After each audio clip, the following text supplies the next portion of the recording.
You know, right inside our own homes, especially in the warmest parts of the country, there's a battle going on 24/7. It's the silent, relentless war between our comfort and the environment that's literally right outside our walls. Today, we're going to pull back the curtain on what that struggle really looks like, especially in one of the toughest battlegrounds imaginable. So let me ask you this. What does it actually take to stay cool? I mean, it seems simple enough, right? You set the thermostat and voila, cool air comes out. But have you ever stopped to think about what it really takes? What's the true cost of that comfort? Not just in your electric bill, but in the sheer wear and tear on the machines we all depend on. Well, for folks living in a place like Aventura, Florida, this isn't some abstract thought experiment. It's their daily reality. Down there, staying cool isn't just a matter of comfort. It's a full-on fight where our most sophisticated technology gets pitted against one of the most demanding climates you can imagine. And get this, the hard data tells a pretty shocking story. In a more typical, milder climate, you'd expect your HVAC system to last about 18 years, a good long while. But in Aventura, that lifespan gets slashed by a third, dropping down to just 12 years. That's 6 years of life just gone, vanished, simply because of where the machine lives. That is a staggering difference. So what exactly is this enemy? Well, it's not just one thing. It's the entire climate, and it's armed with a whole arsenal of weapons that are uniquely destructive to air conditioners. So let's break down exactly what these poor systems are up against. It all starts with the air itself. We're talking an average humidity of 85%. That means your AC unit has to work overtime as a dehumidifier first, pulling gallons and gallons of water out of the air. And that's all before it can even get to its main job of actually cooling your house down. It's a massive, constant strain, right from the get-go. So you might be thinking, okay, but surely it gets a break, right? Wrong. Air conditioning in Aventura runs for about 10 months out of the year. There's no long off-season for it to recover.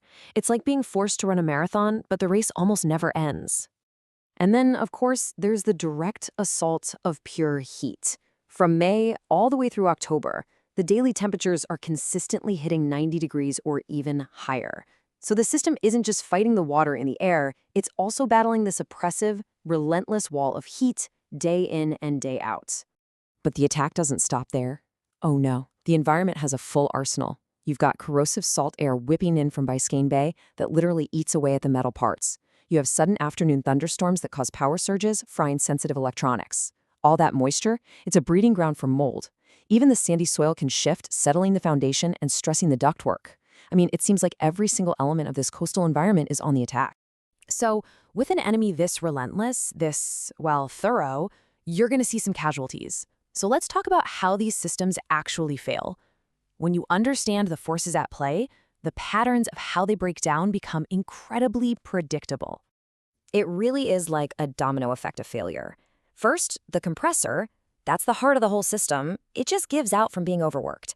Second, all that moisture we talked about breeds algae and mold in the drain lines, which get clogged and cause water to back up right into your home. Third, that salty air corrodes the vital electrical connections until they just quit. And finally, the constant vibration from running all the time leads to refrigerant leaks, which is like the system bleeding out its very lifeblood. Okay, I know this all sounds pretty grim, but here's the good news. This war is not unwinnable. The key is to stop playing defense and go on offense. And that requires a professional counterattack. It's all about trading in guesswork for real systematic expertise. And the difference between those two approaches is huge. Guesswork, that's just replacing parts you don't need to, slapping a Band-Aid on a problem that's just going to break again in a few months, and totally ignoring the root cause. A systematic diagnosis, on the other hand, that's a pro testing everything, pressures, airflow, electrical loads, to find the exact point of failure and, most importantly, to understand why it failed in the first place. A huge part of that professional approach comes down to using the right tools from the very beginning. Take the manual J calculation. This is the actual engineering science of correctly sizing an AC unit. It's not a guess based on square footage. It's a precise calculation that looks at your home's unique factors, like insulation and windows. Because here's the thing, a unit that's too big is just as bad as one that's too small. It won't dehumidify properly, and that leads right back to the mold and mildew problems we just talked about. All right, another term you've got to know is the SEER rating. The easiest way to think about it is like a miles per gallon rating for your AC. The higher the SEER number, the more efficient it is. Now, in a place like Aventura, where that system is running 10 months a year, efficiency isn't some luxury, it's an absolute necessity if you want to keep your energy bills from going through the roof. It's so important that Florida law actually mandates a minimum rating for any new system. Okay, so you've got all this knowledge now, but eventually you're going to face that big, expensive question. Do you repair your aging system one more time, or is it finally time to replace it? It's a really tough call, but luckily, there's a simple, practical rule that can make the decision a whole lot clearer. It's a little trick called the $5,000 rule. And no, it's not about how much a new system costs. It's actually just a little bit of simple math designed to stop you from throwing good money after bad on a unit that's on its last legs. Here's how you do it. It's so simple. 3 steps. First, you get the estimated cost for the repair.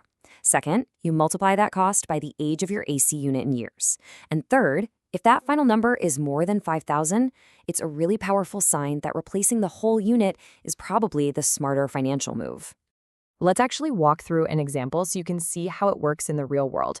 So let's say you have a 12-year-old unit, which remember is right at its expected end of life in Aventura, and it needs a $500 repair. Okay, so you take the repair cost, $500, and you multiply it by the age, 12. That gives you $6,000. Boom, that's over the $5,000 threshold. The rule is basically screaming at you that putting more money into this old machine just isn't worth it. So it all comes back to that unseen battle happening inside your walls. Knowing what your system is truly up against and knowing how to make smart, calculated decisions about it, that's your best strategy. Which really just leaves one last question for you to think about. Is the most vital system in your home actually prepared for the environment it lives in?